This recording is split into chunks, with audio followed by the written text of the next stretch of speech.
Previous lecture में हम लोगों ने लाप्लास ट्रांसफॉर्मेशन के लिए उसकी डेफिनेशन देखी थी। उसके बाद उसके कुछ बेसिक फार्मूलाज को देखा था और आई होप कि आपने उन सभी फार्मूला को मेमोराइज कर लिया होगा। इस वीडियो में कुछ और भी इम्पोर्टेंट फार्मूला हैं जो यूज़ होते हैं लाप्लास ट्रांसफॉर्मेशन में, उनको भी देख लेते हैं।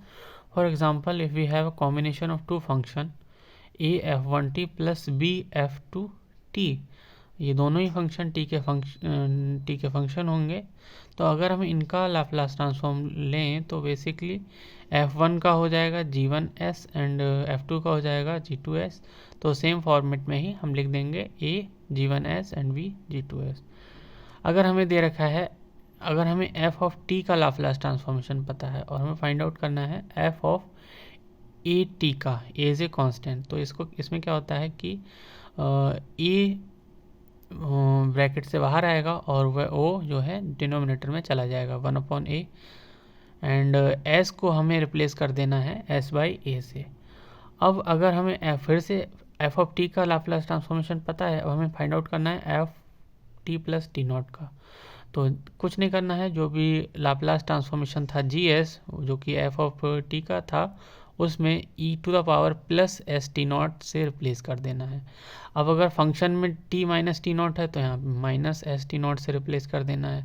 ओके, इसके बाद अगर हमें निकालना है ई की power A T multiplied by F T, तो एफ टी का लाप्लास ट्रांसफॉर्मेशन तो हमें पता है, और तो हम उसमें क्या करेंगे, एस को एस माइनस ए से रिप्लेस करवा देंगे। अगर ए माइनस का होगा तो एस प्लस ए से रिप्लेस करवा देंगे।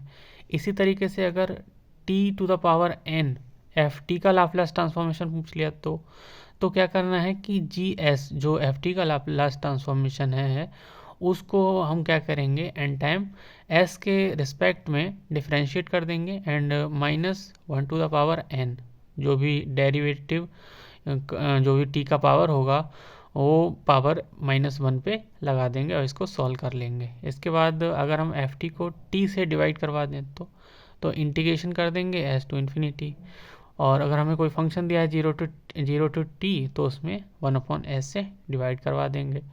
फॉर एग्जांपल, अगर हमें फंक्शन के डेरिवेटिव का लाप्लास ट्रांसफॉर्मेशन निकालना है तो ये बहुत इंपॉर्टेंट है।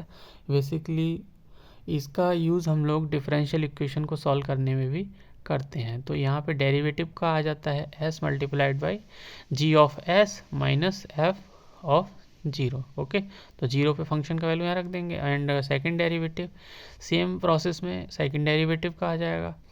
तो इस तरीके से इन फार्मूला को यूज़ करके हम लाप्लास फंक्शन जो भी हैं, लाप्लास ट्रांसफॉर्मेशन की जो भी फंक्शन की जो भी प्रॉब्लम्स हैं उनको हम लोग सॉल्व कर सकते हैं इजी वेज में। Okay, thank you so much. And another two formula और है, ये बेसिकली आइडेंटिटी हैं, आप इनको सॉल्व भी कर सकते हैं, मेमोराइज करने की ज़रूरत नहीं है अगर आपको पता है कि कैसे सॉल्व होता है। एंड इसके बाद पीरियोडिक फंक्शन का भी लाप्लास ट्रांसफॉर्मेशन आप इजीली निकाल सकते हैं। एक इम्पॉर्टेंट क्वेश्चन रहता है कि what is the Laplace transformation of 1/स्क्वायर रूट ऑफ टी।